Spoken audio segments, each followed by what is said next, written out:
Students, आज की इस वीडियो में हम न्यूमेरिकल प्रॉब्लम्स को सॉल्व करने जा रहे हैं। Chapter number 3 11th class physics, national book foundation. Students, ये न्यूमेरिकल मैं आपको बहुत ही आसान और सिंपल तरीके से समझाऊंगा। एक एक पॉइंट की लॉजिक रीज़न बताऊंगा ताकि आपके माइंड में कोई भी कन्फ्यूजन बाकी ना रहे और आप इन न्यूमेरिकल्स को रटे लगाने की बजाय इनको समझ के अंडरस्टैंड करके सॉल्व कर सकें। ठीक है, तो चलिए जी आते हैं हम प्रॉब्लम नंबर 1 के ऊपर। सबसे पहले मैं आपको इसकी स्टेटमेंट समझाऊंगा, क्योंकि जब तक आपको क्वेश्चन समझ नहीं आएगा ना, आप कभी भी आंसर की तरफ नहीं बढ़ सकते। ठीक है, तो पहले क्वेश्चन को समझिए। On dry concrete a car can deaccelerate at rate of 7 meter per second square, where on wet concrete it can deaccelerate at only 5 meters per second square। अब यहाँ पे आप मान लीजिए कि हमारे पास एक रोड है जो कि कंक्रीट की बनी हुई है। ठीक है, उसी को सिंपली हम कंक्रीट कह रहे हैं। ठीक है, और उसके ऊपर एक कार है जो कि डी एक्सेलरेट हो रही है।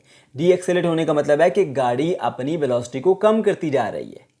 सही है ना, क्योंकि एक्सेलरेशन हमने पढ़ा था चेंज इन वेलोसिटी, और डी एक्सेलेशन क्या होता है? नेगेटिव एक्सेलेशन, यानी वेलोसिटी में ऐसा चेंज जिसमें कोई भी बॉडी अपनी वेलोसिटी को कम करे, उसका मतलब होता है डी एक्सेलेट होना। ठीक है, अच्छा, अब दो कंडीशंस है हमारे पास, एक है जी ड्राई कंडीशन और एक है वेट कंडीशन। अब कहा जा रहा है कि जब ये कंक्रीट ड्राई है, उसके ऊपर जो गाड़ी डी एक्सेलेट हो रही है वो 7 मीटर्स पर सेकेंड स्क्वायर के रेट से डी एक्सेलेट हो रही है। और जब वेट कंडीशन है, यानी ये जो कंक्रीट है ये वेट है, गीली है। ठीक है, तो उस कंडीशन में जो कार डी एक्सेलेट हो रही है वो हो रही है 5 मीटर्स पर सेकेंड स्क्वायर। ठीक है, अच्छा, तो आपने साथ साथ डाटा नोट करते जाना है। दो बॉक्स बना लीजिए जैसे मैंने यहाँ पर बनाए हैं। एक तरफ लिखिए जी ड्राई कंक्रीट वाली कंडीशंस, एक तरफ लिखिए वेट कंक्रीट वाली कंडीशंस। ठीक है, ओके। अब यहाँ पर जो आपको डी एक्सेलेशन दिया हुआ है ड्राई कंडीशन में वो है 7 मीटर्स पर सेकेंड स्क्वायर। तो लिखिए, इसका हम नाम दे देते हैं जी A1। आप चाहें तो इसको AD भी कह सकते हैं, ये आपकी मर्जी है। और मैंने लिख किया -7 मीटर पर सेकेंड स्क्वायर, क्योंकि डी एक्सेलरेशन असल में नेगेटिव एक्सेलेशन होता है ना, इसलिए माइनस लगाया मैंने। ठीक है, अच्छा, और वेट कंक्रीट पर भी हमारे पास डी एक्सेलेशन है। ठीक है, तो वहां पर उसका नाम मैंने दे दिया A2 और -5 मीटर्स पर सेकेंड स्क्वायर आ गया। ठीक हो गया। अच्छा, आगे बढ़ते हैं जी हम। Compare the distance necessary to stop. ठीक है, आपने इन दोनों के डिस्टेंस को कंपेयर करना है जो कि चाहिए गाड़ी को रुकने के लिए। यानी देखिए, गाड़ी डी एक्सेलेट हो रही है, लगातार अपनी वेलोसिटी कम करती जा रही है, वेलोसिटी कम करती जा रही है, कब जाके रुकेगी, कितने फासले के बाद रुकेगी।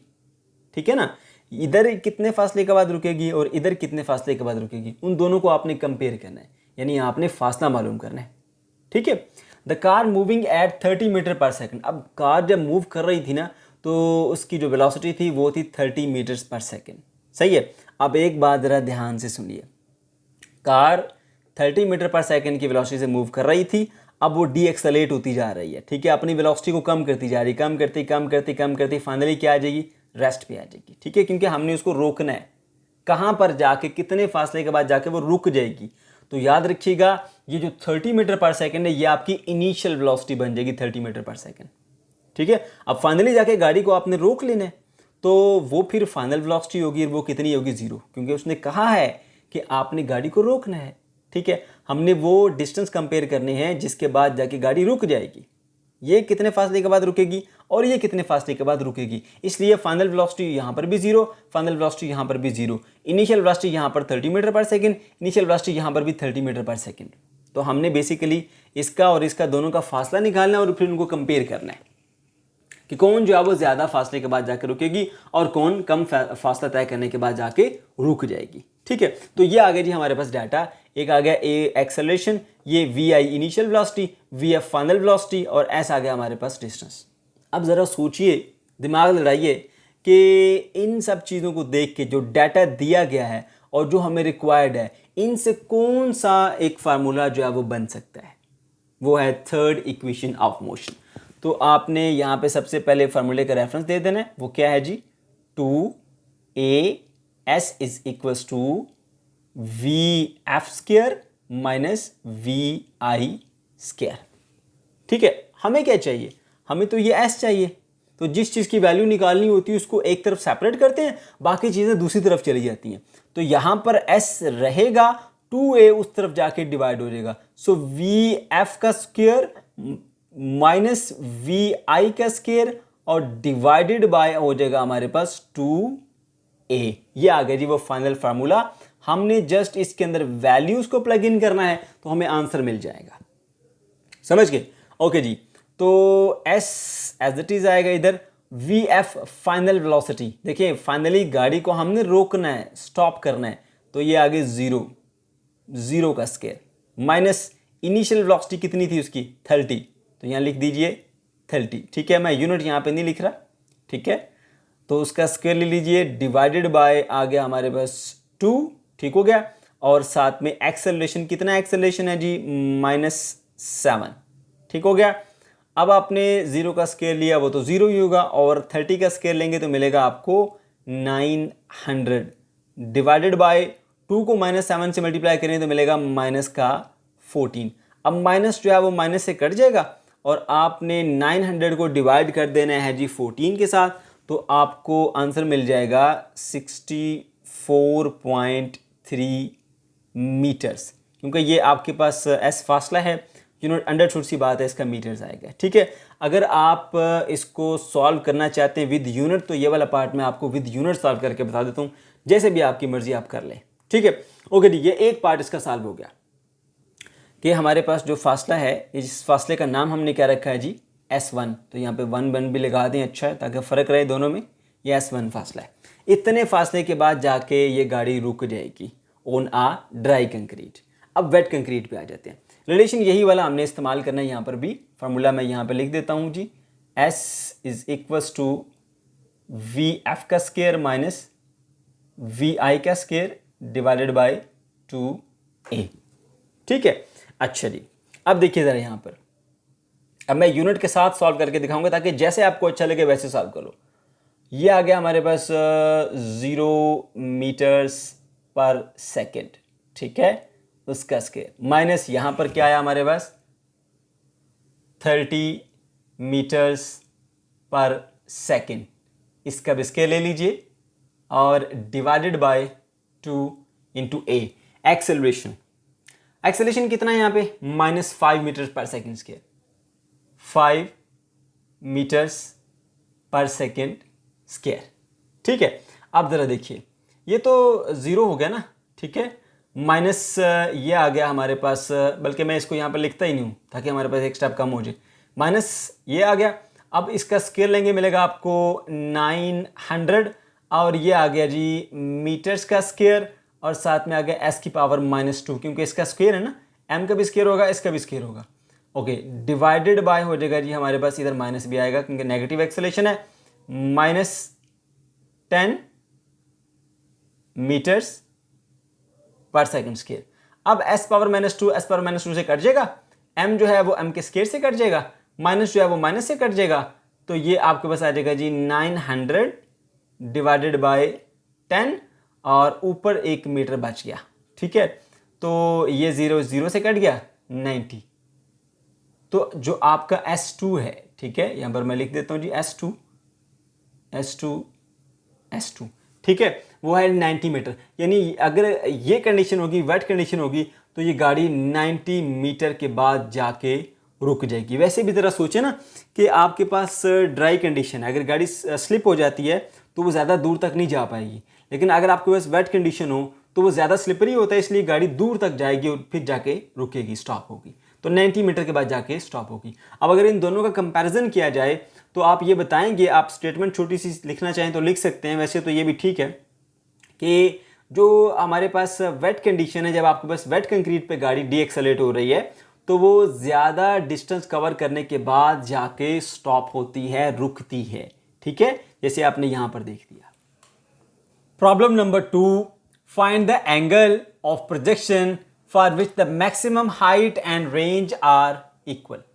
आपने एक प्रोजेक्टाइल का वो एंगल ऑफ प्रोजेक्शन फाइंड करना है कि जिसके ऊपर जो रेंज है प्रोजेक्टाइल की और हाइट है वो दोनों बराबर हो जाए। ठीक है, अब आप ये जानते हैं कि रेंज ऑफ प्रोजेक्टाइल क्या होती है, मैक्सिमम हॉरिजॉन्टल डिस्टेंस जो आपका प्रोजेक्टाइल कवर करता है उसे हम रेंज कहते हैं, और जितना मैक्सिमम वो ऊपर हाइट पर जाता है वो उसकी हाइट होती है। ठीक है, तो हमने वो एंगल थीटा मालूम करना है जिसके ऊपर मैक्सिमम हाइट और जो रेंज है वो दोनों की दोनों क्या हो जाएं, इक्वल हो जाएं। ठीक है, तो डाटा में यही एक बात यहां पे लिखेंगे कि रेंज और हाइट दोनों क्या हैं, बराबर हैं, और हमें मालूम करना है वो एंगल थीटा। ठीक, ओके जी। तो सॉल्यूशन में हम लिखेंगे यहां पे range is equals to height.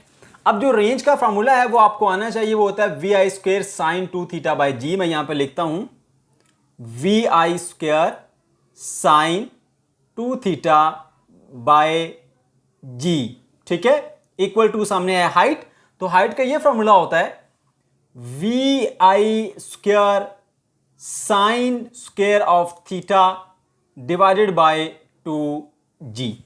ठीक है, अब देखिए यहां पे वी आई स्क्वेयर से कैंसल आउट हो जाएगा, दोनों तरफ है, कट गया। ठीक है, और g इधर भी है उधर भी है, दोनों तरफ से कट गया। यहां पर रह गया आपके पास sine 2 theta is equals to sine square of theta, समझ गए। और नीचे इधर रह गया हमारे पास 2। क्लियर है, ओके जी।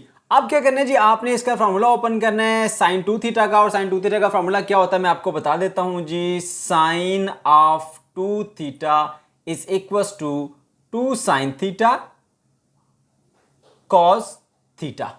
ठीक है, तो मैं यहां पे अप्लाई करता हूं जी, 2 sine of theta cos of theta is equals to sine square of theta. जो नीचे 2 डिवाइड हो रहा है उस तरफ आके मल्टीप्लाई कर दीजिए, तो ये बन जाएगा 4 time sine theta cos theta is equals to sine square of theta. अब देखिए यहां पे साइन है और इस तरफ साइन का स्क्वायर है, तो इधर से एक साइन चला जाएगा और इधर साइन का स्क्वायर खत्म हो जाएगा, तो यहां रह जाएगा 4 cos of theta is equals to sine theta. Right, okay जी। अब हम क्या करते हैं जी, इस कॉस को इधर लाके कर लेते हैं डिवाइड, ये बन जाएगा sine theta divided by cos of theta is equals to 4। अब सवाल ये पैदा होता है कि हमें कैसे पता चलेगा कि हमने इसको इसके नीचे जाके करना है डिवाइड, क्योंकि हमने निकालना है थीटा। तो जब तक जिस चीज़ की वैल्यू मालूम करनी हो वो एक तरफ अकेला नहीं होता, आप उसकी वैल्यू नहीं फाइंड कर सकते। एक थीटा यहाँ है, एक थीटा यहाँ पे, इसीलिए मैंने कॉस को इसके नीचे जाके कर दिया डिवाइड। इधर 4 के साथ मल्टीप्लाई हो रहा था, इधर आगे डिवाइड हो गया, तो साइन बाय कॉस बन जाता है जी हमारे पास tan of theta. tan of theta is equals to 4। ठीक है, हमें चाहिए वैल्यू थीटा की, तो थीटा इधर ही रहेगा, tan इधर आके हो जाएगा इनवर्स, tan इनवर्स ऑफ 4। ठीक है, अब आपने कैलकुलेटर से इसकी वैल्यू फाइंड करनी है जी tan इनवर्स ऑफ 4 की, तो आपको मिलेगा 75.96 डिग्री।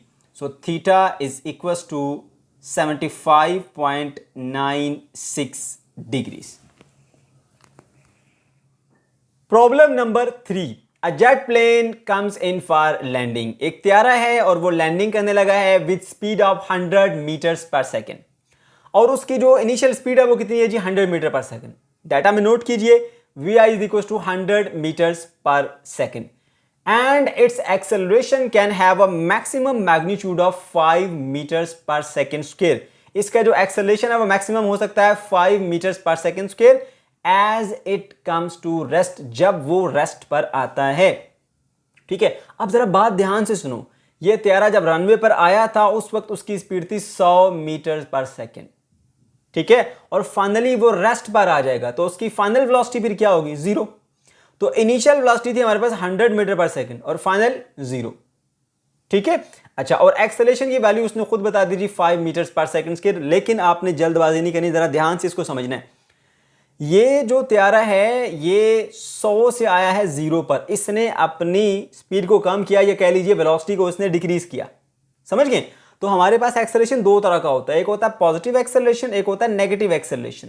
अगर कोई बॉडी टाइम के रिस्पेक्ट से अपनी वेलोसिटी को इंक्रीज करती है तो उसमें एक्सेलरेशन पॉजिटिव होता है, और अगर कोई बॉडी टाइम के रिस्पेक्ट से अपनी वेलोसिटी को डिक्रीज करती है तो वो एक्सेलरेशन नेगेटिव होता है। अब जरा सोचो, यहां पर ये 100 से 0 पे आया है तो वेलोसिटी डिक्रीज हुई ना, ठीक है, तो ये एक्सेलरेशन नेगेटिव एक्सेलरेशन होगा, इसलिए मैंने ए की वैल्यू -5 मीटर्स पर सेकंड स्क्वायर लिखी है।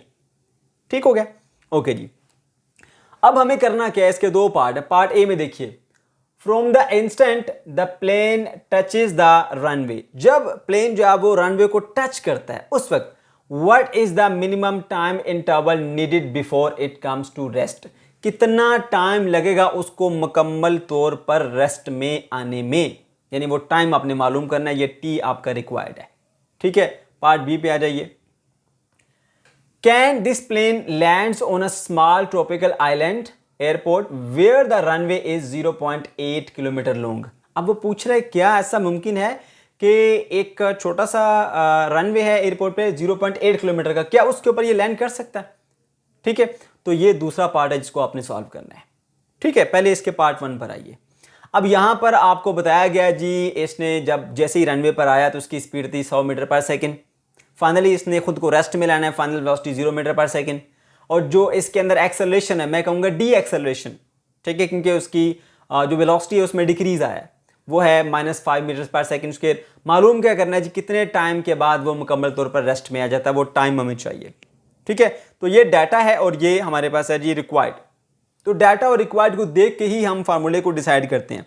तो यहां पर आप देखिए, इसके अंदर वी आई है, टी है, ए है और वी एफ है। तो जो फर्स्ट इक्वेशन ऑफ मोशन है वो हम इसके ऊपर लगा सकते हैं। ठीक है, तो फर्स्ट इक्वेशन ऑफ मोशन के मुताबिक जो फार्मूला है पहले आप लिखिए जी, वी एफ हमारे पास इक्वल होता है is equal to we I plus A into T. ठीक है, अब फाइनल वेलोसिटी क्या है जी 0, क्योंकि फाइनली इसने आ जाना है जी रेस्ट पे। ओके, इनिशियल वेलोसिटी क्या है जी, इनिशियल वेलोसिटी है हमारे पास 100 मीटर्स पर सेकेंड, 100 मीटर्स पर सेकेंड। ठीक है, और प्लस एक्सेलरेशन कितना है जी 5 माइनस का 5 मीटर्स पर सेकेंड स्क्वायर, और टाइम टी हमें रिक्वायर्ड जो कि हमने मालूम करना है।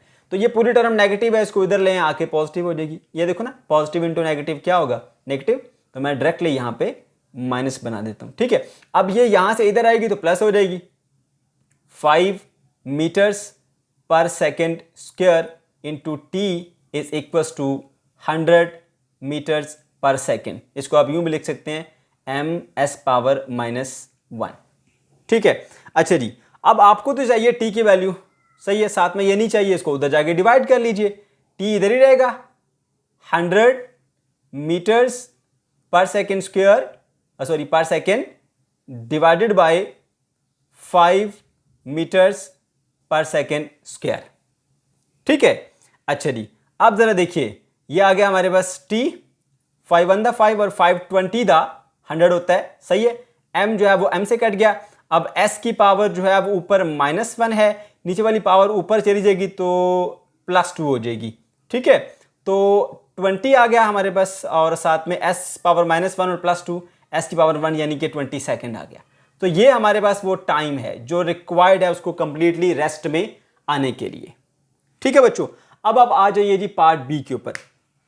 पार्ट बी में हमें क्या करना है, can this plane land on a small tropical island, क्या एक छोटे जो एयरपोर्ट उसके ऊपर ये लैंड कर सकता है जिसका रनवे 0.8 किलोमीटर लॉन्ग है। तो हम पहले ये चेक कर लेते हैं कि जब ये मुकम्मल तौर पर रेस्ट में आता है तो इसको कितना फासला ये तय करता है। अगर तो वो फासला 800 मीटर से कम हुआ, ठीक है, जो कि उसने रनवे की लेंथ बताई है, एल जो है वो बेसिकली रनवे की लेंथ है 0.8 किलोमीटर, जिसको मैंने मीटर में चेंज किया है, वो है हमारे पास 800 मीटर। ठीक है ना, अब मुकम्मल तौर पर रेस्ट में आने में अगर इसने 800 मीटर से कम फासला तय किया तो फिर तो इस एयरपोर्ट के ऊपर ये लैंड कर सकता है। लेकिन अगर इसने 800 से ज्यादा मीटर का फासला तय करके फिर ये रेस्ट में आया तो फिर आपका ये जो रनवे है ये नहीं चलेगा, ये एयरपोर्ट नहीं चलेगा, इसके ऊपर लैंड नहीं किया जा सकता।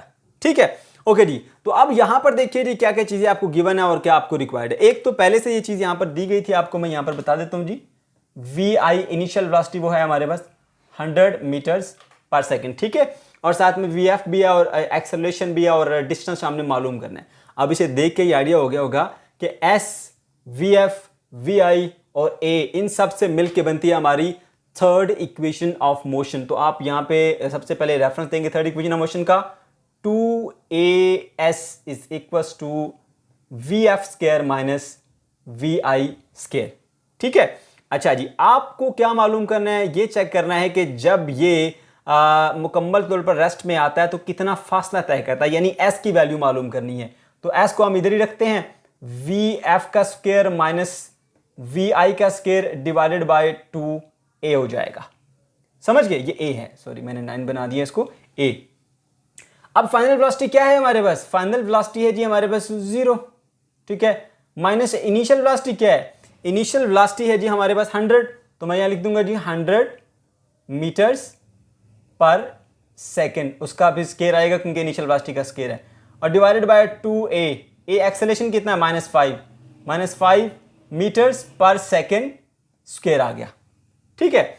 अब देखिए जी यहाँ पे s एज इट इज रहेगा, तो ये माइनस भी एज इट इज रहेगा, इसका स्केयर लेंगे तो मिल जाएगा हमें 10,000, ये आ गया 10,000, और मीटर का स्केयर और s पावर -1 का भी स्केयर हो जाएगा, ठीक है, s पावर -2 हो जाएगा, और डिवाइडेड बाय यहाँ पर देखिए तो 2 5 10 होता है, माइनस का 10 और मीटर्स और साथ में s पावर -2, s पावर -2 से कट गई, और मीटर जो है वो मीटर के स्केयर से कट गया, और माइनस जो है वो माइनस से कट गया, तो आप इसका एक जीरो इस जीरो से काट दीजिए, ये मिल जाएगा आपको 1000 और साथ में ये वाला मीटर, ये तो ये वो कम से कम फासला है जो कि रिक्वायर्ड है इसको मुकम्मल तौर पर रेस्ट में लाने के लिए। अब जिस एयरपोर्ट की ये बात कर रहा है उसका रनवे कितना है जी? 800 मीटर का रनवे है, इसको जो है वो 1000 मीटर तक जो है वो फासला तय करना पड़ता है, तब ये मुकम्मल तौर पर रेस्ट में आता है, तो फिर तो ये इसके लिए सूटेबल नहीं होगा ना,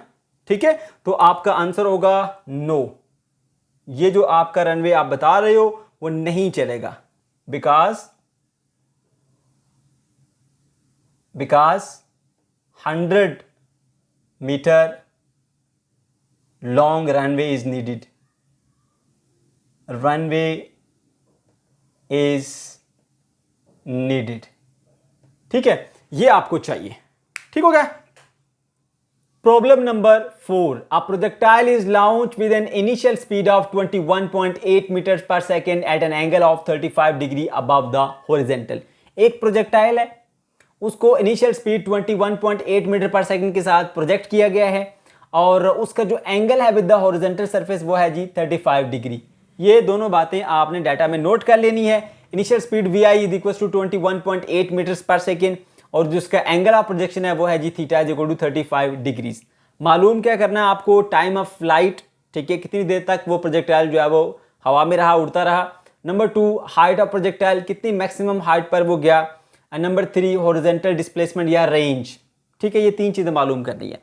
तो आपको प्रोजेक्टाइल की जो रेंज होती है, जो हाइट होती है, जो टाइम ऑफ फ्लाइट है, उसका फार्मूला अच्छे से आना चाहिए। उन्हीं फार्मूले के अंदर आपने ये 2 वैल्यूज पुट करनी है और आपको आंसर्स मिल जाएंगे, ठीक है। तो चलिए सॉल्व करते हैं। सबसे पहले हम आ जाते हैं जी टाइम ऑफ फ्लाइट के ऊपर। उसका फार्मूला होता है T is equal to 2 time VI sine of theta divided by क्या आएगा हमारे पास? G।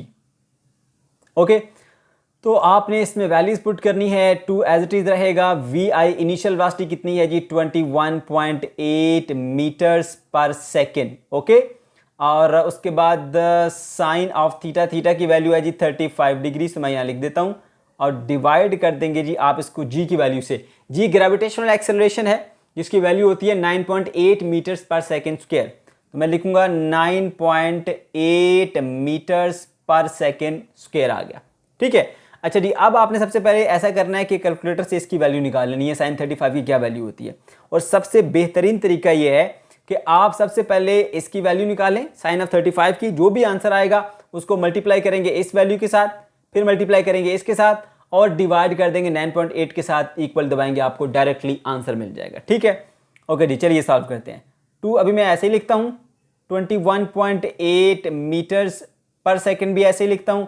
इसकी वैल्यू कैलकुलेटर से जो आपको मिलेगी वो मिलेगी 0.5736। और भी डिजिट्स हैं पर मैंने इसको पॉइंट के बाद 4 डिजिट तक लिखा, लेकिन अच्छा ये होता है कि पूरा लिखा रहे कैलकुलेटर में, और बाकी ये दोनों वैल्यूज मल्टीप्लाई करके इस वैल्यू को उससे डिवाइड कर दो, आंसर डायरेक्टली मिले, बिल्कुल सही आंसर मिलता है उससे। ओके जी, उसके बाद नीचे लिखे जी 9.8 मीटर्स पर सेकेंड स्क्वायर। ये मीटर तो इसी मीटर से यहाँ पे कट गया, सॉरी ये मैंने 8 काट दिया, मीटर से कट गया, ओके। अच्छा जी, आपने इसको मल्टीप्लाई करके इससे फिर आपने इससे डिवाइड कर देना है, तो आपको जो आंसर मिलेगा वो मिलेगा 2.55, ठीक है। अब यूनिट पे आ जाते हैं। मीटर तो मीटर से कट गया था, अब ये लिखा हुआ है s पावर -1, नीचे लिखा हुआ है s पावर -2, जब ये -2 ऊपर जाएगा तो प्लस हो जाएगा। देखिए -1 और प्लस का 2 क्या बन गया, प्लस का 1, यानी आपके साथ यहाँ s की पावर 1 या सिंपली s आ जाएगा। तो जो टाइम है वो आपके पास आ गया जी 2.55 सेकेंड। ठीक हो गया, ये आ गया टाइम ऑफ फ्लाइट। अब आ जाते हैं जी हम इसके दूसरे पार्ट के ऊपर, जहां पे हमने मालूम करनी है जी हाइट ऑफ प्रोजेक्टाइल। ठीक है, मैं यहां पे लाइन लगा लेता हूं ऐसे। Height of projectile, height of projectile का भी आपको फार्मूला पहले अच्छे से आना चाहिए। वो फार्मूला होता है vi का square sine square of theta divided bye 2 time g। ठीक है, ओके। अब h ऐसे लिखा रहेगा, इनिशियल वेलोसिटी की वैल्यू पुट करूंगा, कितनी वैल्यू है जी 21.8 मीटर्स पर सेकेंड, और उसका स्क्वायर है तो स्क्वायर लगा दूंगा। उसके बाद साइन ऑफ 35, तो मैं लिखूंगा साइन स्क्वायर ऑफ 35 डिग्रीज। ठीक है, और डिवाइडेड बाय 2 मल्टीप्लाई बाय जी की वैल्यू कितनी होती है 9.8 मीटर्स पर सेकेंड स्क्वायर। ठीक हो गया। अगेन आपने क्या करना है, सबसे पहले इसकी वैल्यू निकालनी है। तो ये आएगा आपके पास 21.8 मीटर्स पर सेकेंड, और उसका स्क्वायर वैसे लिखा रहने दें। इसकी वैल्यू आप निकालेंगे 0.5736, 0.5736, उसका फिर आप स्क्वायर ले लेंगे क्योंकि साइन का स्क्वायर है, और उसको आप डिवाइड कर देंगे जी 2 मल्टीप्लाई बाय 9.8 मीटर्स पर सेकेंड स्क्वायर से। ठीक है, अब सारा काम कैलकुलेटर का है, पहले आप इसका स्क्वायर ले लीजिए। ठीक है, फिर आप इसका स्क्वायर ले लीजिए। मैं चलिए कैलकुलेटर से कर लेता हूं जी। हमारे पास 21.8 का स्क्वायर क्या आता है, 21.8 का स्क्वायर। ठीक है, तो ये मिल जाएगा जी आपको 475.24, 475.24। इधर आ गया मीटर्स का स्क्वायर, और ये आ गया s की पावर -2, क्योंकि देखो ना इसका भी तो स्क्वायर होगा ना यूनिट का। ओके जी, उसके बाद फिर इसका स्क्वायर ले लेते हैं जी हम 0.5736 उसका स्क्वायर, तो वो मिलेगा आपको 0.3290, 0.3290। ठीक है, और उसको डिवाइड कर लेते हैं जी इसके साथ 2 मल्टीप्लाई बाय 9.8। ठीक है, तो ये बन जाएगा 19.6 मीटर्स पर सेकेंड स्क्वायर। ठीक है, ओके जी। अब इसको मल्टीप्लाई करके इससे आप डिवाइड कर लीजिए। ओके, तो क्या जी हमारे पास 475.24 मल्टीप्लाई बाय 0.3290 और डिवाइडेड बाय 19.6। ठीक है, तो ये आपको मिलेगा जी आंसर 7.97। ठीक है, 7.97। ठीक है, अब बुक में जो आंसर है वो 7.99 है। तो थोड़ा बहुत पॉइंट में फर्क इसलिए आ जाता है क्योंकि हमने यहाँ पर जो वैल्यूज है ना वो पूरी नहीं लिखी होती है, हमने उसको राउंड ऑफ करके लिखा होता है। ठीक है, अगर आप ये वैल्यू पूरी लिखेंगे तो फिर आपका जरा सा भी आंसर में फर्क नहीं आएगा। ठीक हो गया। अब बात आ जाती है जी यूनिट पे। अब देखिए ये s पावर -2 ये तो यहीं पे कट गया ऐसे। ठीक है, ऊपर मीटर का स्क्वायर है, नीचे मीटर है, तो आपके पास मीटर यहां बचेगा। तो ये आ गई हमारे पास हाइट ऑफ प्रोजेक्टाइल। ठीक है, उसके बाद फिर हम आ जाते हैं जी इसके थर्ड पार्ट के ऊपर, जहां पे हमने क्या मालूम करनी है जी, रेंज मालूम करनी है। चलिए जी, यहां पे मैं लाइन लगा लेता हूं ऐसे ही। ठीक है, ओके। अब रेंज का भी फार्मूला जो है वो आपको अच्छे से याद होना चाहिए। रेंज का फार्मूला क्या होता है, range is equal to vi square sine 2 theta, vi square sine 2 theta divided by होता है जी हमारे पास g। ठीक है, अब आपने वैल्यूज पुट करनी है। vi इनिशियल वेलोसिटी है, उसकी वैल्यू क्या है 21.8 मीटर्स पर सेकेंड। ओके, और उसके बाद फिर आ गया जी साइन 2 थीटा। समझ गए। अब देखिए यहां पे हमारे पास जो साइन है ना, साइन, ठीक है, वो 2 थीटा 2 के साथ जो है ना हमने मल्टीप्लाई कर देना 35 को, क्योंकि 35 हमारा थीटा है। ठीक है, तो मैं डायरेक्टली यहां पे कर रहा हूं जी, ये बन जाएगा हमारे पास 70 डिग्रीज। कैसे, कि जो 2 थीटा है हमारे पास वो बन जाएगा 70 डिग्री। क्यों, थीटा है 35 डिग्री, तो 2 थीटा फिर क्या होगा 70 डिग्री। ओके, और डिवाइडेड बाय हो गया हमारे पास 9.8 मीटर्स पर सेकेंड स्क्वायर, समझ गए, जो कि ग्रेविटेशनल एक्सेलरेशन है। ओके बच्चों, अब यहाँ पे वी आई का स्क्वायर भी था, मैं स्क्वायर लगा देता हूँ, लगाना मैं भूल गया था, चले मैंने लगा दी यहाँ पर। अब क्या करना है जी, आपने फिर वही काम, पहले इसका स्क्वायर लेना है, वो स्क्वायर हमने यहाँ पे लिया हुआ था, वो क्या वैल्यू मिली थी हमें 475.24 मीटर्स का स्क्वायर भी आएगा और s की पावर -2 हो जाएगी, ठीक है, ये आपके पास एक वैल्यू आ गई। उसके बाद साइन 70 की वैल्यू निकालते हैं, तो आपके पास जो साइन 70 की वैल्यू होती है वो आ जाती है जी 0.93969।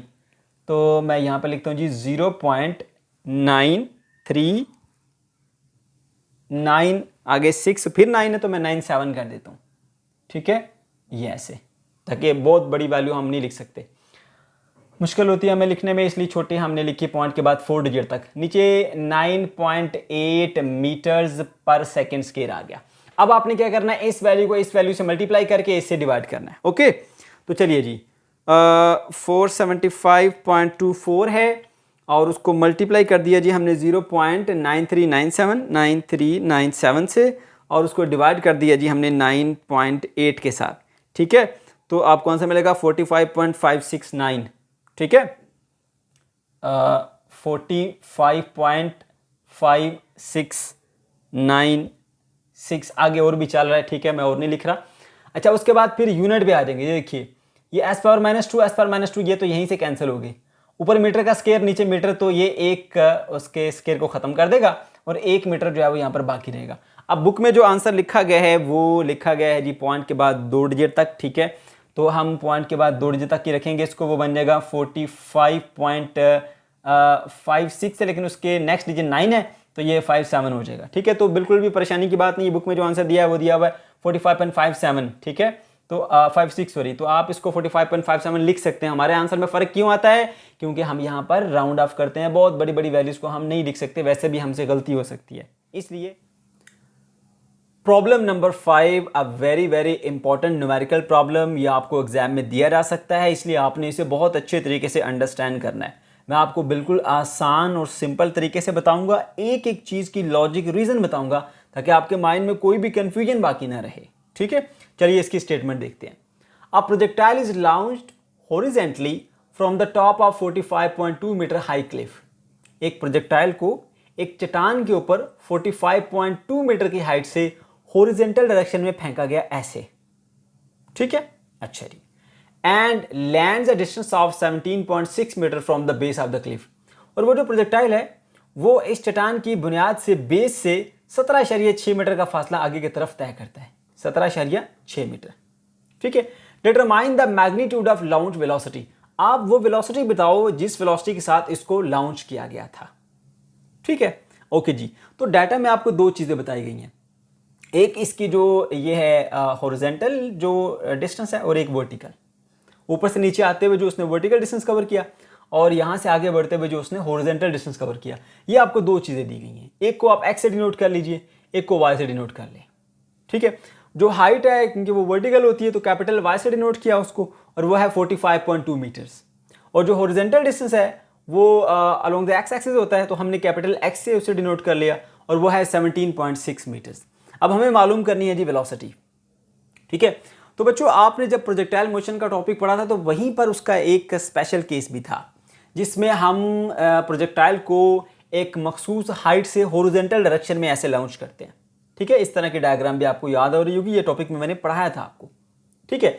इसके अंदर हमने 2 इक्वेशंस निकाली थी, इसके हॉरिजॉन्टल डिस्टेंस के लिए और वर्टिकल डिस्टेंस के लिए, ठीक है। अब हॉरिजॉन्टल डायरेक्शन में आप जानते हैं कि प्रोजेक्टाइल में कोई भी एक्सेलरेशन नहीं होता, क्योंकि हमने वो तमाम फैक्टर्स इग्नोर किए होते हैं जो कि हॉरिजॉन्टल डायरेक्शन में प्रोजेक्टाइल मोशन को डिस्टर्ब कर सकते हैं, जैसे एयर फ्रिक्शन है, ठीक है, और तमाम फैक्टर्स को हमने निगलेक्ट किया होता है। इसलिए हॉरिजॉन्टल डायरेक्शन में कोई भी एक्सेलरेशन नहीं होता, आप अच्छे से जानते हैं।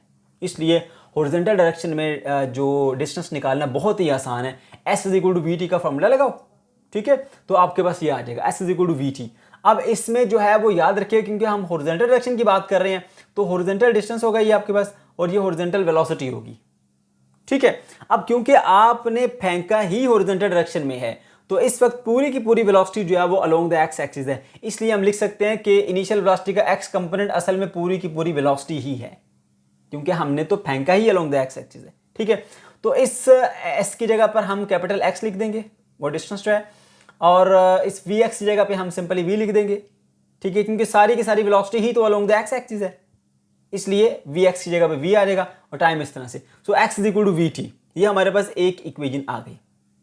ठीक है, अच्छा फिर बात कर लेते हैं जी वर्टिकल डिस्टेंस की।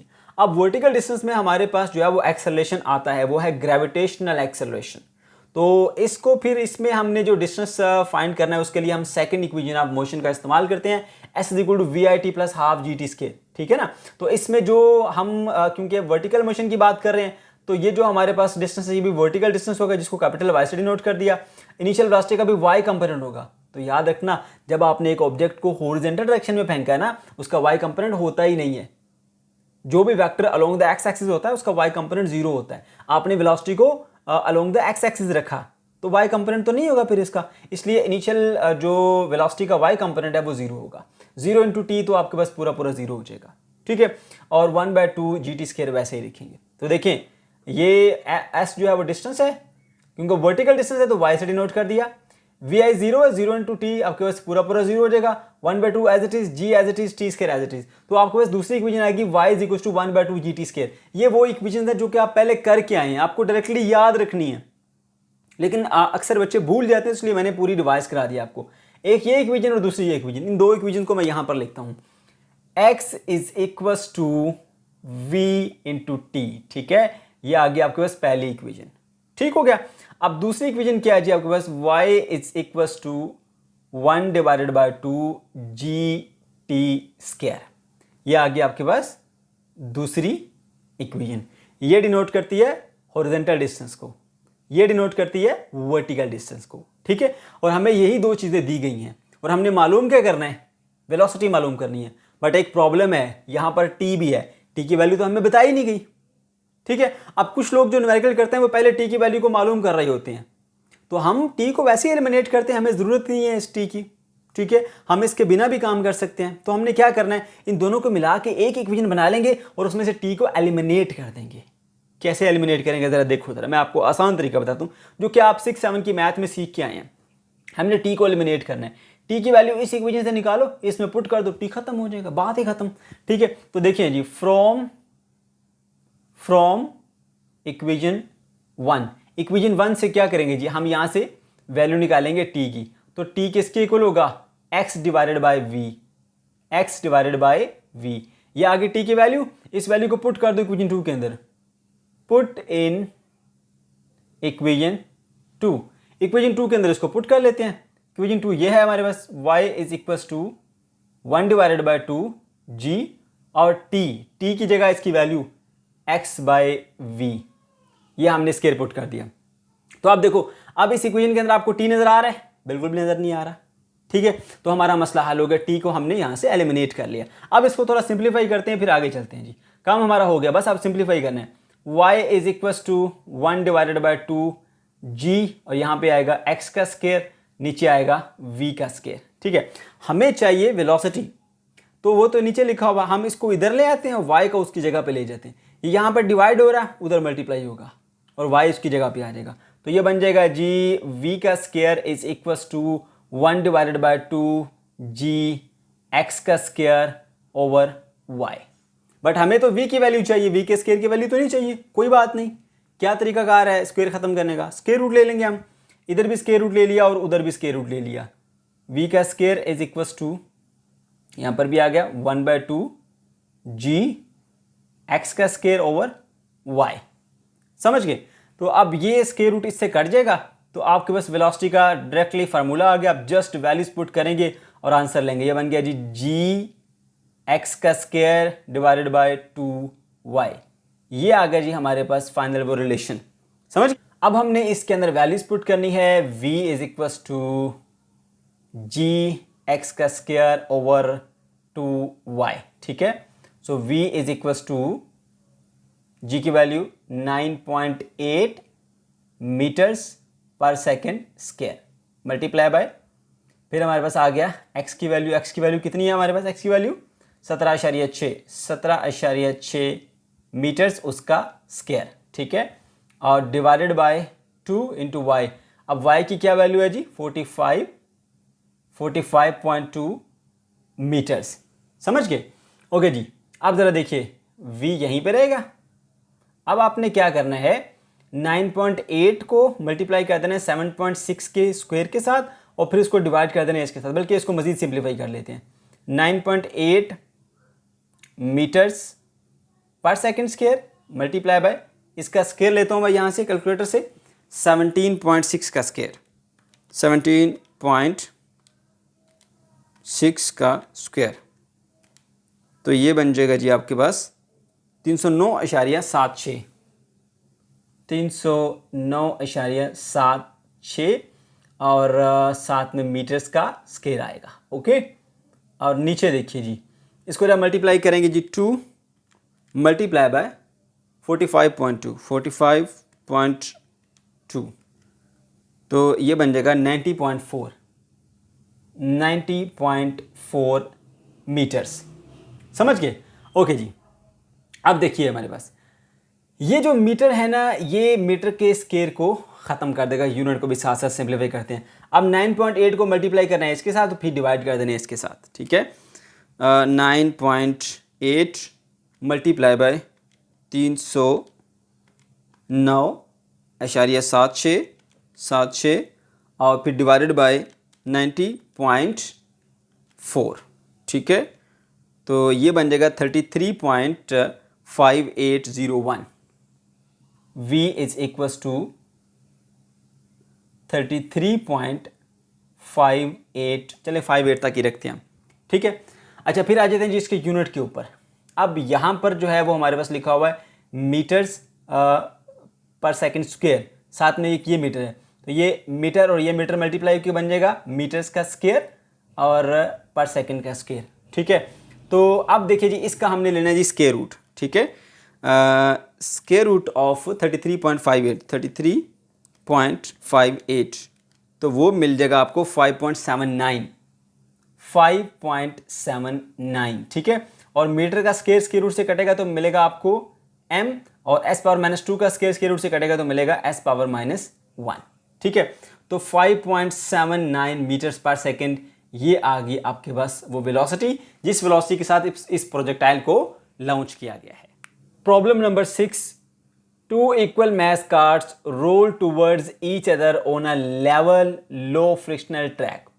2 कार्ट हैं जिनका सेम मास है और वो एक दूसरे की तरफ रोल करती हुई आ रही हैं। ये आप देख सकते हैं, ये एक कार्ट, ये दूसरी कार्ट, दोनों का मास सेम m और दोनों एक दूसरे की तरफ आ रही हैं, और ये एक लेवल सरफेस के ऊपर आ रही हैं और एक लो फ्रिक्शन वाले ट्रैक के ऊपर आ रही हैं, ठीक है। One cart rolls rightward at 2 metres पर second and other cart rolls leftward at 1 metres पर सेकेंड। एक जो है वो राइटवर्ड मूव कर रही है 2 मीटर पर सेकेंड की वेलोसिटी के साथ, और एक जो है वो मूव कर रही है लेफ्टवर्ड 1 मीटर पर सेकेंड की वेलोसिटी के साथ। अब याद रहे यहाँ पर 2 वेलोसिटीज़ हैं, क्योंकि वेलोसिटी एक वेक्टर क्वांटिटी है, इसका मैग्नीट्यूड भी होता है, डायरेक्शन भी होती है, ठीक है। और ये दोनों जो वेलोसिटी वाले वेक्टर हैं ये एक दूसरे के साथ अपोजिट हैं।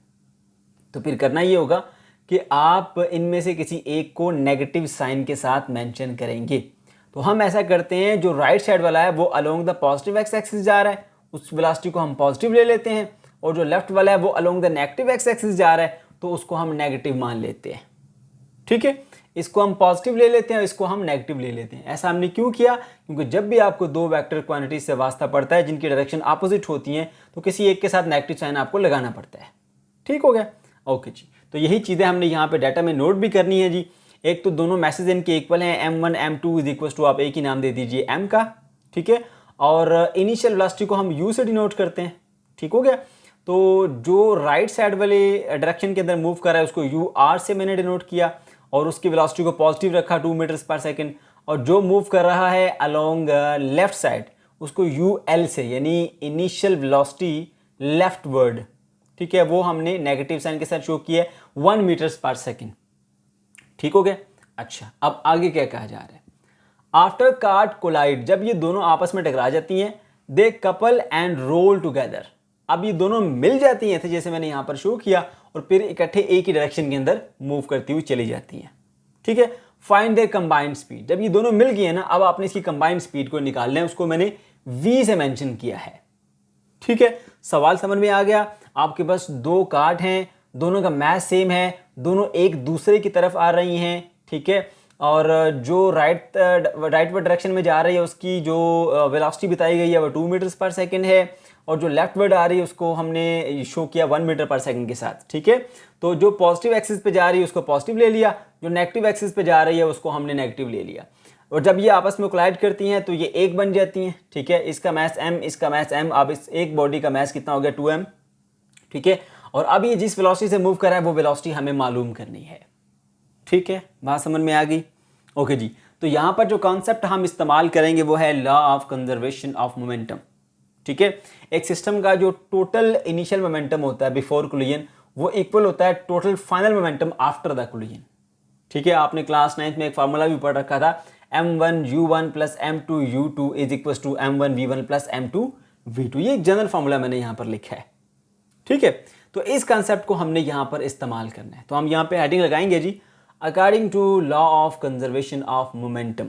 Law of conservation of momentum क्या कहता है कि टकराने से पहले का टोटल मोमेंटम और टकराने के बाद का टोटल मोमेंटम हमेशा सेम रहता है। ठीक है, तो अब आपके पास जो इनिशियल मोमेंटम है वो कौन सा है जी हमारे पास, ये है मैस आ गया m, और इनिशियल जो वेलोसिटी है वो u(r) कह लेते हैं। ये हमारे पास पहले कार्ट का जो है वो इनिशियल मोमेंटम आ गया। ठीक हो गया। अच्छा, फिर प्लस दूसरी कार्ट का इनिशियल मोमेंटम निकालना है तो m(u)l। ठीक हो गया। ये u(r) मतलब है कि initial velocity in right word direction, ul का मतलब है initial velocity of the cart in left word direction. तो इन दोनों का टकराने से पहले ये मोमेंटम था। ठीक है, अब टकराने के बाद क्योंकि दोनों मिल गई हैं, एक बन गई हैं, तो अब जो टोटल मास हो जाएगा ना वो होगा m प्लस m। ठीक है, और उसकी वेलोसिटी को हम v सपोज कर लेते हैं। ठीक है, जो कि हमने मालूम करनी, ये दोनों की कंबाइंड वेलोसिटी है। उम्मीद है आपको ये पॉइंट समझ में आ गया होगा। ठीक है, अच्छा जी, अब हमने इनकी वैल्यूज को पुट करना है। यहाँ से आप m एज इट इज रखेंगे, और r की वैल्यू कितनी है जी हमारे पास, प्लस का 2, तो मैं यहाँ पे 2 ही लिखूंगा, मैं यूनिट यहाँ पे नहीं लिख रहा ताकि आपके लिए मुश्किल ना हो। Plus m as it is लिखूंगा मैं, और इसकी जो वैल्यू है वो मेरे पास है -1। माइनस क्यों लगाया, अपोजिट डायरेक्शन होने की वजह से, क्योंकि दो वेक्टर्स हैं, दोनों अपोजिट डायरेक्शन के साथ हैं, किसी एक के साथ तो माइनस लाजमी आपको लगाना पड़ेगा। ओके जी, उसके बाद एप्पल प्लस एप्पल 2 एप्पल होता है, 2m इंटू v। ओके, अब देखिए ये क्या बन गया 2m, और ये बन गया -m is equal to 2mv। ठीक है, अब 2m में से एक m गया तो मिल गया आपको m is equal to 2mv। But आपको क्या चाहिए, आपको चाहिए v की वैल्यू, ये v इनकी जो वेलोसिटी टकराने के बाद। ठीक है, तो ये 2m इधर आके डिवाइड हो जाएगा, m डिवाइडेड बाय 2m, ये m इस m से कैंसिल हो गया, तो v की वैल्यू है आपके पास 1 डिवाइडेड बाय 2। ठीक है, जो कि बनती है 0.5। अब वेलोसिटी का यूनिट आप डायरेक्ट लिख सकते हैं मीटर्स पर सेकेंड। तो ये आ गया हमारे पास answer. Problem number 7, a 0.5 kg ball traveling at speed of 4 meter per second to the right collide elastically with another ball of 3.5 kg which is initially at rest। अब यहाँ पे कहा जा रहा है कि आपके पास दो बॉल्स हैं, एक बॉल 0.5 kg की है और वो मूव कर रही है with some initial velocity 4 metre पर सेकेंड टू राइट। ठीक है, और वो एक और बॉल के साथ इलास्टिक कोलिजन करती है जिसका मास 3.5 kg है और वो इनिशियली रेस्ट पर थी, यानी उसकी जो इनिशियल वेलोसिटी है वो 0 है। ठीक है, हमें क्या फाइंड करना है, find velocities of the both ball after collision. जब ये दोनों बॉल आपस में टकरा जाएंगी तो उसके बाद इनकी जो फाइनल वेलोसिटी है v1 v2 वो आपने बतानी है। ठीक है, अच्छा जी, तो आपने सबसे पहले ये जो मास है 0.5 kg वाला इसको m1 कंसीडर कर लेना है। m1 is equal to 0.5 kg। और इसी से एसोसिएटेड जो इसकी इनिशियल वेलोसिटी है, इनिशियल वेलोसिटी को हम यू से डिनोट करते हैं, उसको आप u1 कह दें और वो कितनी है 4 मीटर्स पर सेकेंड। ठीक है, दूसरे मास को आप कह लीजिए m2, कितना है 3.5 kg। ठीक है, और उसकी जो इनिशियल वेलोसिटी है, ठीक है, बिफोर कोलिजन, उसको हम u से डिनोट करते हैं। अब क्योंकि ये m2 का है इसको, तो उसी से एसोसिएटेड उसकी जो इनिशियल वेलोसिटी है बिफोर कोलिजन, उसको u2 बोलेंगे। ठीक है, वो 0 है क्योंकि रेस्ट पे था। ओके, फाइन क्या करना है जी, दोनों की velocities after collision. After collision velocities को हम v से डिनोट करते हैं, तो v1 और v2 दोनों की वेलोसिटीज हैं जी आफ्टर कोलिजन। ठीक है, अब बच्चों ध्यान से सुनो ज़रा, यहाँ पे क्लियरली मेंशन है कि दो बाल्स के दरमियान इलास्टिक कोलिजन है। तो आपने इलास्टिक कोलिजन का टॉपिक पढ़ रखा है, वहाँ पर हमने दो बाल को कोलाइड कराया था और दोनों की फाइनल वेलोसिटीज के लिए मैथमेटिकल रिलेशन ड्राइव किए थे v1 और v2 के लिए। उन्हीं रिलेशंस को आपने याद रखना है और उनके अंदर आपने ये वैल्यूज पुट करनी है, आपको आंसर्स मिल जाएंगे। सिंपल सा क्वेश्चन है। ठीक है, चलिए जी स्टार्ट करते हैं। तो सबसे पहले हम ये देख लेते हैं कि भाई जो आपकी ये पहली बॉल है 0.5 kg वाली, जो दूसरी से जाके टकराती है, टकराने के बाद इसकी जो वेलोसिटी है, ठीक है, वो क्या होगी फाइनल वेलोसिटी v1। ठीक है, तो v1 के लिए जो फार्मूला है पहले आपको वो यहाँ पे लिखना पड़ेगा। ठीक है, मैं यहाँ पे 3 डॉट लगाता हूँ, जिसका मतलब है कि ये हमारे पास फार्मूला है जिसको हम यहाँ पे लिख रहे हैं। वो फार्मूला है जी m1 minus m2 divided by m1 plus m2 और साथ में मल्टीप्लाई होगा u1 प्लस यहाँ पर आएगा 2m2 divided by m1 plus m2। ठीक है, साथ में आएगा u2। ये हमारे पास फार्मूला है, इसके अंदर बस आपने वैल्यूज को पुट करना है। ठीक हो गया, देखिए जी m1 की वैल्यू कितनी है, वो है हमारे पास 0.5 kg। ठीक है, माइनस m2 की वैल्यू कितनी है 3.5, मैं इसको सही से लिख लेता हूँ 3.5 kg। ठीक हो गया, और डिवाइडेड बाय आपने इनको प्लस कर देना है 0.5 kg और प्लस 3.5 kg। ओके, और उसके बाद यहाँ पर आपने वेलोसिटी लिख देनी है जी u1 कितनी वेलोसिटी थी 4 मीटर्स पर सेकेंड, 4 मीटर्स पर सेकेंड। ठीक हो गया, प्लस यहाँ देखिए 2 इंटू 2 मल्टीप्लाई बाय m2 कितना है जी, m2 है आपके पास ये वाला 3.5 kg।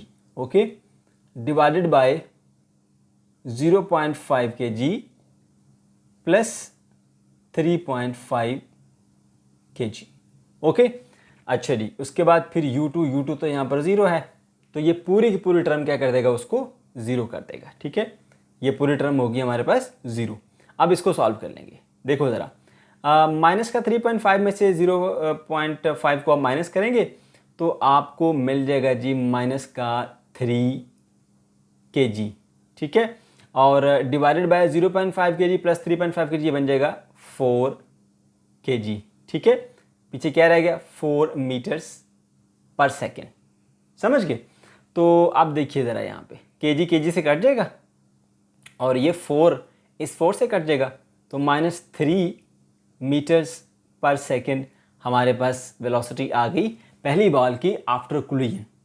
ठीक है, जो कि ये इंडिकेट कर रही है कि जो छोटी वाली बॉल है 0.5 kg वाली, वो जब बड़ी बॉल से टकराएगी तो टकराने के बाद रिवर्स डायरेक्शन में आएगी 3 मीटर पर सेकंड की स्पीड से। वो जा रही थी 4 मीटर पर सेकंड की स्पीड से, टकराने के बाद रिवर्स डायरेक्शन में आई। कैसे पता लगा रिवर्स डायरेक्शन में आई, क्योंकि इनिशियल वेलोसिटी थी 4 मीटर्स पर सेकंड, वो पॉजिटिव थी, और जो फाइनल वेलोसिटी आई है आफ्टर कोलिजन वो नेगेटिव है। इसका मतलब है कि डायरेक्शन चेंज होगी, यूँ गई है टकराने के बाद वापस इधर आ गई है, गई 4 मीटर पर सेकंड से थी, वापस आई 3 मीटर पर सेकंड से। ठीक हो गया, अच्छा जी, तो एक हमने ये पार्ट सॉल्व कर लिया। अब इसको मैं यहाँ पे स्टार लगा देता हूँ, सेकंड पार्ट पे आ जाइए। ठीक है, अब v2 की वैल्यू हमने मालूम करनी है, तो उसके लिए भी फार्मूला आपको आना चाहिए। फार्मूला क्या है, मैं यहाँ पे 3 डॉट लगाता हूँ ताकि पता चले कि ये फार्मूला है। तो v2 का फार्मूला होता है जी हमारे पास 2 time m1 divided by m1 plus m2। ठीक है, साथ में मल्टीप्लाई होगा u1, फिर माइनस आता है यहाँ पे, और फिर आएगा जी m1 minus m2 divided by m1 plus m2 साथ में आएगा u2। अब u2 तो क्यों ज़ीरो है, आप चाहें तो डायरेक्ट यहीं से ज़ीरो कर सकते हैं इसको, वरना एक दो स्टेप पहले सॉल्व कर लीजिए। v2 as it is, 2 as it is, और 2 के साथ मल्टीप्लाई हुआ m1 कितने 0.5 kg, ठीक है। और नीचे लिखेंगे आप 0.5 kg प्लस 3.5 kg, ओके।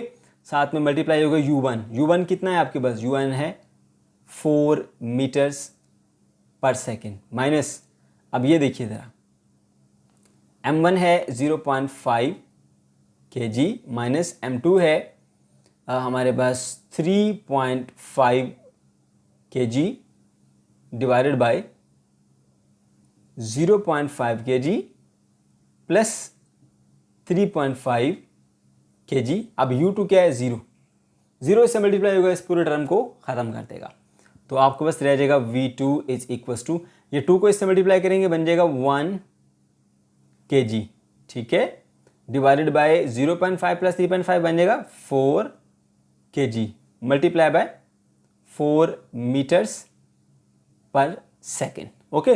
तो 4 जो है वो 4 से गया, kg से गया, तो मिल गया आपको 1 मीटर्स पर सेकेंड, यह आ गया आपको बस second answer. Problem number 8, a very important numerical problem. यह आपको एग्जाम में एज अ लॉन्ग क्वेश्चन दिया जा सकता है, इसलिए आपने इसे बहुत अच्छे तरीके से अंडरस्टैंड करना है। A 17.5 gram bullet is fired at a muzzle velocity of 582 meters per second from a gun with the mass of 8 kilogram and a barrel length of 75.0 centimetre.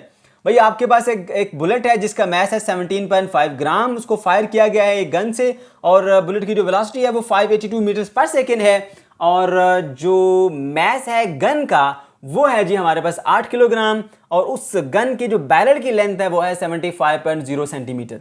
अब ये जो बैरल होता है ना गन का, देखो ये आपके पास बंदूक है, ये इसकी नाली है, ये जो बंदूक की नाली है ना इसको हम बैरल कहते हैं। इस बैरल की जो लेंथ है वो आपको बताएगी ये जी 75.0 सेंटीमीटर। चार चीजें आपने यहाँ पे मालूम करनी। Number 1, how long is the bullet travel in the barrel, जो बुलेट है वो इस बैरल के अंदर कितनी देर तक ट्रैवल करती रही। Number 2, what is the force on the bullet while it is in the barrel, जब वो इसके अंदर थी बुलेट बैरल में उस वक्त उसके ऊपर कितनी फोर्स अप्लाई हो रही थी। तीसरी चीज, फाइंड द इंपल्स, इसका इंपल्स निकालना है बुलेट का। Number 4, find the bullet momentum, bullet का मोमेंटम कैलकुलेट करना है as it leaves the barrel, जब वो इस बैरल को लीव करके यानी छोड़ के बाहर जा रही थी, ठीक है। तो बच्चों सबसे पहले आ जाइए डाटा के ऊपर, और ध्यान से डाटा लिखना आपने जरा तवज्जो के साथ। पहली चीज आपने बतानी है जी, जो मास ऑफ द बुलेट है उसको हम स्मॉल m से डिनोट कर रहे हैं, और वो है 17.5 ग्राम। अब ग्राम हमारा ऐसा यूनिट नहीं है मैस का, हम इसको 1000 से डिवाइड करेंगे और ऐसा यूनिट यानी किलोग्राम में लेके आएंगे, 0.0175 किलोग्राम, ठीक है। अच्छा, उसके बाद जरा बात ध्यान से रखना कि भाई आपने जब अभी इसको फायर नहीं किया ना बुलेट को, तो इनिशियल वेलोसिटी उसकी 0 होती है, वो रेस्ट पे होती है बुलेट। जब आपने फायर किया, फायर करने के बाद ये वेलोसिटी आपको मिली 582 मीटर्स पर सेकंड, तो इसकी जो इनिशियल वेलोसिटी है वो 0 होगी, मैंने यहां पर मेंशन किया vi = 0, और ये जो वेलोसिटी बता रहा है ये फाइनल वेलोसिटी कहलाएगी, vf = 582 मीटर्स पर सेकंड, ठीक हो गया। उसके बाद जो मैस बताया गया है गन का उसको कैपिटल M से डिनोट करें, और वो 8 kg है। और बैरल लेंथ, ठीक है, बैरल लेंथ जो है उसको मैंने यहां पर S से डिनोट किया। S से डिनोट क्यों किया है, क्योंकि जब हम इसको न्यूमेरिकल को सॉल्व करेंगे स्पेशली पार्ट नंबर 1 में, तो वहां पर आपको मैं मजीद ये चीज एक्सप्लेन करूंगा कि मैंने ऐसा क्यों किया। अभी मैं इतना बता देता हूं कि यहां से यहां तक बुलेट जो फासला तय करती है ना वो बैरल की लेंथ के बराबर है, इसलिए मैंने बैरल लेंथ को S से डिनोट किया, वो फासला जो बुलेट ट्रैवल करती है विद इन द बैरल, ठीक हो गया। तो वो है जी हमारे पास 75 सेंटीमीटर, और सेंटीमीटर भी ऐसा यूनिट नहीं है, उसको हम डिवाइड करेंगे जी 100 के साथ, तो और आ जाएगा 0.75 मीटर्स, ठीक हो गया। ये मिल गया आपको डाटा। उसके बाद फिर आपने मालूम क्या करना है जी, रिक्वायर्ड में एक तो आपको हाउ लॉन्ग पूछा जा रहा है, हाउ लॉन्ग मतलब कितनी देर तक ये बुलेट इसके अंदर ट्रैवल करती रही विद इन द बैरल, तो वो टाइम मालूम करना है, उसके ऊपर कितनी फोर्स थी वो मालूम करना है, उसका इंपल्स जिसको जे से डिनोट करते हैं वो मालूम करना है, और उसका यहाँ पर जो मोमेंटम है जब वो इसको छोड़ के जा रही है वो मोमेंटम हमने कैलकुलेट करना है, ठीक है। तो चलिए जी स्टार्ट करते हैं जी इसके पार्ट नंबर 1 से। पार्ट नंबर 1 में क्या कहा जा रहा है, how long is the bullet travel in the barrel, ये बुलेट इसके अंदर कितनी देर तक ट्रैवल करती रहेगी। पहले बात जरा ध्यान से सुनो, मैंने पहले भी बताया कि बुलेट इनिशियली जब फायर नहीं की गई तो उसकी वेलोसिटी 0 थी, उसने शुरू 0 से किया, तो इनिशियल वेलोसिटी उसकी 0 है। अब फायर करने के बाद जब वो इस एंड से निकल के बाहर जा रही है तो इसकी जो वेलोसिटी है वो 582 मीटर्स पर सेकंड है। तो ये आपकी इनिशियल वेलोसिटी और ये आपकी फाइनल वेलोसिटी है। अब यहां पर जरा गौर करो, 0 से बढ़कर ये वेलोसिटी 582 मीटर्स पर सेकंड पर चली गई है, जिसका मतलब ये है कि यहां पर वेलोसिटी में चेंज आया। वेलोसिटी में चेंज आया तो यहां पर एक्सेलरेशन आया, क्योंकि एक्सेलरेशन क्या होता है? Change in velocity with respect to time. ठीक हो गया। अच्छा, इसके अलावा बुलेट ने यहां से यहां तक फासला तय किया, वो फासला बैरल की लेंथ के बराबर है। ठीक हो गया। अब हमने मालूम करना है जी टाइम। जरा सोचो कि हम किस तरह से टाइम को मालूम कर सकते हैं। बच्चों बात याद रखना, सोल्यूशन आपको की बुक्स में मिल जाता है, नोट्स में मिल जाता है, मुख्तलिफ जगहों से आपको मिल जाएगा। ठीक है, लेकिन आपको जो मेन चीज पता होनी चाहिए वो हर एक स्टेप की लॉजिक और रीजन पता होनी चाहिए कि अगर मैं ये काम कर रहा हूं तो क्यों कर रहा हूं, ये फार्मूला लगा रहा हूं तो क्यों लगा रहा हूं, उसकी क्या लॉजिक है, क्या रीजन है, ये आपको मालूम होनी चाहिए। ठीक है, तो मैं आपको एक एक चीज के लॉजिक रीजन के साथ ये न्यूमेरिकल समझाऊंगा, क्योंकि ये बहुत इंपॉर्टेंट है। अब देखो जरा सोचो, आपको यहां पर गिवन क्या है बच्चों? आपको एक तो वी आई गिवन है, इनिशियल वेलोसिटी 0 है। एक आपको वी एफ गिवन है, फाइनल वेलोसिटी वो गिवन है। एक आपको पता है वो फासला कितना तय करती है, एस। और चौथी चीज टी, वो आपने मालूम करना है। अब जरा सोचो ना कि आप कौन सी इक्वेशन ऑफ मोशन का इस्तेमाल कर सकते हैं, ठीक है, कि आपको टी की वैल्यू मिल जाए। तो आपके जहन में सिर्फ और सिर्फ जो है वो आएंगी दो इक्वेशन। एक first equation v F is equal to we I plus A t, और दूसरी आएगी आपके माइंड के अंदर s is equal to we I T plus half a t का स्केल। इसके अंदर टी आता है, इसके अंदर टी आता है, जो कि हमें मालूम करना है। और याद रखना, अगर एक इक्वेशन के अंदर एक अननोन चीज होगी मालूम कर लोगे, मगर अगर एक से ज्यादा हो जाए तो फिर मालूम नहीं कर सकते। अब इसमें एक्सेलरेशन है वो नहीं मालूम हमें, एक्सेलरेशन इसमें भी है वो भी मालूम नहीं है। तो आप जब तक एक्सेलरेशन नहीं निकालेंगे ना तो आप आगे बढ़ नहीं सकते। तो यहां से आपके माइंड में आएगा कि आपके जो सोल्यूशंस हैं वहां पर हमेशा एक्सेलरेशन से क्यों शुरू किया जाता है। सही है ना? तो आपने पहले यहां पर मालूम करना है एक्सेलरेशन। मैंने यहां पर भी आपको बता दिया, लॉजिक भी दे दी उसकी, क्योंकि वेलोसिटी में चेंज आ रहा है, एक्सेलरेशन प्रोड्यूस हुआ, तो वो एक्सेलरेशन मालूम करोगे तो पता लगेगा यहां से यहां तक पहुंचने में कितना वक्त लगा। तो अब एक्सेलरेशन इन दो इक्वेशन से तो मालूम कर नहीं सकते, क्योंकि इसमें भी दो अननोन चीजें हैं, इसमें भी दो अननोन चीजें, लेकिन हमारे पास एक और भी इक्वेशन है, 2as is equal to we F square minus we आई का स्क्वायर, है ना? अब इसके अंदर टाइम तो नहीं है, तो इससे हम एक्सेलरेशन को आसानी से निकाल सकते हैं। तो इसलिए आपने क्या करना है जी, यहां पर मैं इसको भी रेस कर देता हूं, क्योंकि ये मैंने सिर्फ आपको समझाने के लिए बताया था। हमें पहले यहां पे मालूम करना है जी एक्सेलरेशन ए की वैल्यू मालूम करनी है। सही है, तो उसके लिए क्या करेंगे जी, हम फार्मूला यूज करेंगे, 2as is equal to we f का स्क्वायर माइनस वी आई का स्क्वायर आ जाएगा। ठीक है, अच्छा जी, हमें मालूम करना है जी यहां पर a, 2 और s उधर जाके डिवाइड कर दो। So a is equal to we f का स्क्वायर माइनस वी आई का स्क्वायर डिवाइडेड बाय 2s आएगा। ठीक हो गया। a is equal to we F, V F की वैल्यू कितनी है जी, V F final velocity, final velocity है जी आपके पास ये वाली, कितनी, 582 मीटर्स पर सेकेंड। ठीक है, उसका हम स्क्वायर ले लेते हैं, minus we i initial velocity वो तो 0 थी। ठीक है, और इसका स्क्वायर ले लें। फिर आ गया आपके पास 2 और s वो फासला जो कि यहाँ पे उसने तय किया वो है जी हमारे पास 0.75। ठीक है, ये आ गया।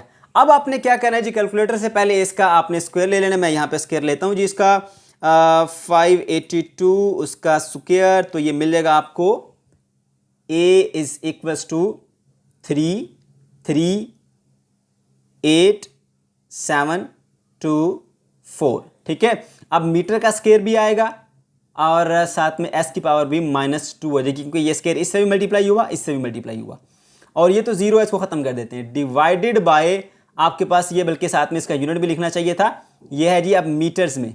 ठीक है, तो इसको मल्टीप्लाई करेंगे इसके साथ, ये बन जाएगा 1.5 मीटर्स।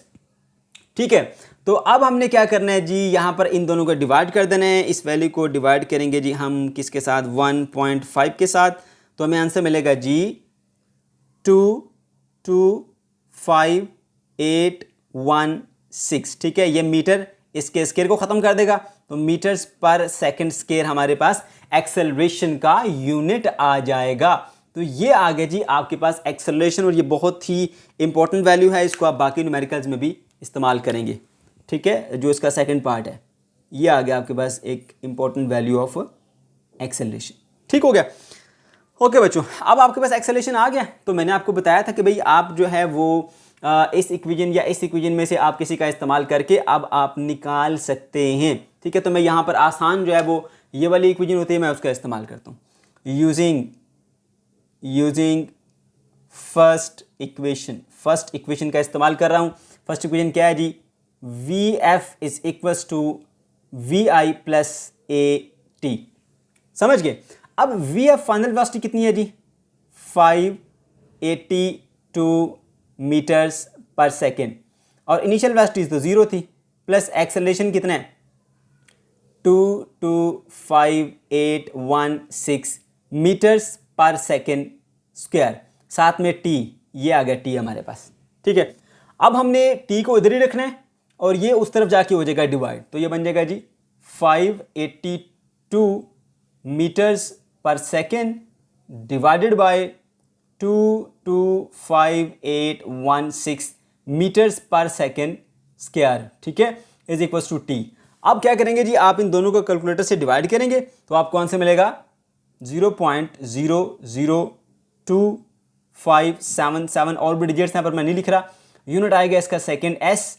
ठीक है, कैसे आया, ये जो मीटर है ये इस मीटर से कट गया, ऊपर एस पावर -1 है, नीचे एस पावर -2 है, नीचे वाली पावर ऊपर जाके प्लस हो जाएगी। तो देखो जब आपके पास जो है वो एक नंबर हो -1, ठीक है -1, उसके साथ जाके हो जाए दूसरा नंबर +1, तो क्या मिलेगा +1, यानी s की पावर 1 या सिंपली आप s लिख सकते हैं।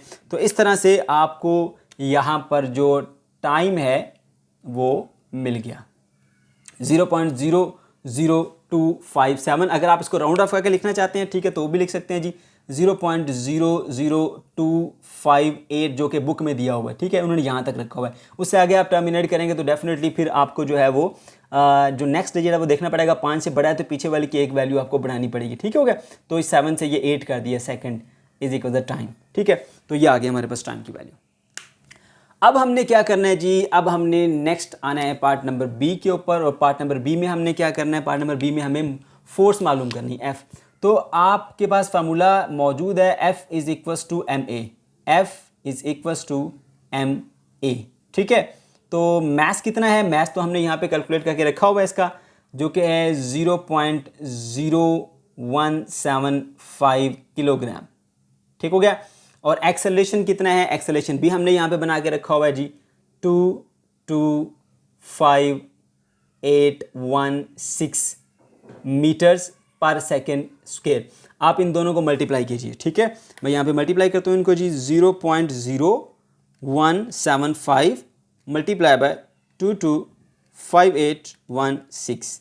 ठीक है, तो आपको जो आंसर मिलेगा वो है 3951 और साथ में यूनिट लगा लीजिए डायरेक्टली न्यूटन। ठीक है, तो ये आ गया जी आपके पास इसका आंसर। फिर आ जाएंगे हम पार्ट नंबर 3 के ऊपर, जो कि सी पार्ट है इसका। और सी पार्ट में हमने क्या करना है, सी पार्ट में हमें इम्पल्स निकालना है। सही है, इम्पल्स को हम जे से डिनोट करते हैं, जे। तो आसान तरीन तरीका ये है, जे की वैल्यू मालूम करनी है तो आप ऐसा करो, उसका फार्मूला लिखो, J is equals to F multiply by delta T, ये फार्मूला होता है फोर्स इनटू टाइम। ठीक है, तो अब हमारे पास जो है जी फोर्स, वो फोर्स कितनी है उसकी वैल्यू हमें पता है 3951.78 न्यूटन है, और जो टाइम की वैल्यू वो यहाँ पर दी हुई है, वो वैल्यू यहाँ पुट कर दीजिए 0.00258। मैं नीचे वाली वैल्यू पुट करूँ, चाहे तो ऊपर वाली पुट कर सकते हैं। ठीक है, वो ज़रा एग्जैक्ट वैल्यू है, ये उसको हमने थोड़ा उसको राउंड ऑफ करके लिखा हुआ है। ठीक है, ये सेकंड में।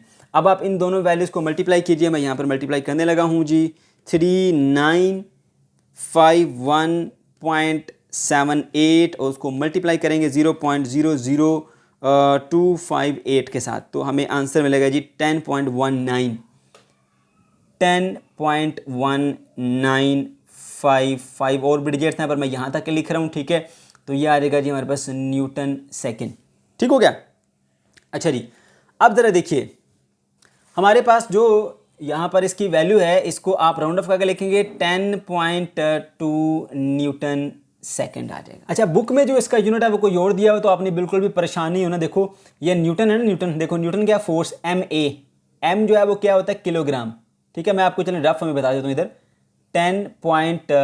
ठीक है, न्यूटन की जगह उसका यूनिट लिखो किलोग्राम मीटर्स पर सेकेंड स्क्वायर। देखो FMA है ना, M मैस किलोग्राम आ गया, एक्सेलरेशन मीटर पर सेकेंड स्क्वायर, ठीक है, साथ में मल्टीप्लाई क्या हो रहा है सेकेंड, ये S मल्टीप्लाई होगा, तो ये क्या बन जाएगा ऑटोमेटिकली S इससे जब मल्टीप्लाई होगा S की पावर -1 होगा, तो यूँ लिख सकते हैं जी किलोग्राम मीटर पर सेकेंड, ठीक है, तो ये भी आप इस तरह से लिख सकते हैं। अब आ जाए जी पार्ट नंबर डी के ऊपर। यहाँ पे हमें क्या मालूम करना है जी, यहाँ पे हमें मालूम करना है बुलेट का momentum as it leaves the barrel, जब वो यहाँ से निकल के जा रही है उस वक्त उसका मोमेंटम, ठीक है, तो मोमेंटम को हम P से डिनोट करते हैं, वो हमने मालूम करना है, तो मोमेंटम का फॉर्मूला होता है M × V, ठीक हो गया, ओके जी। तो M क्या है, math of the bullet, math of the bullet हमें पहले से मालूम है, वो है हमारे पास कितना जी, यहाँ पर हमने कैलकुलेट किया था 0.0175 किलोग्राम, ठीक हो गया, और जो वेलोसिटी है वो है हमारे पास 582 मीटर्स पर सेकेंड, ठीक हो गया, 582 मीटर्स पर सेकेंड, इन दोनों को हम कैलकुलेटर में मल्टीप्लाई करेंगे, ठीक है,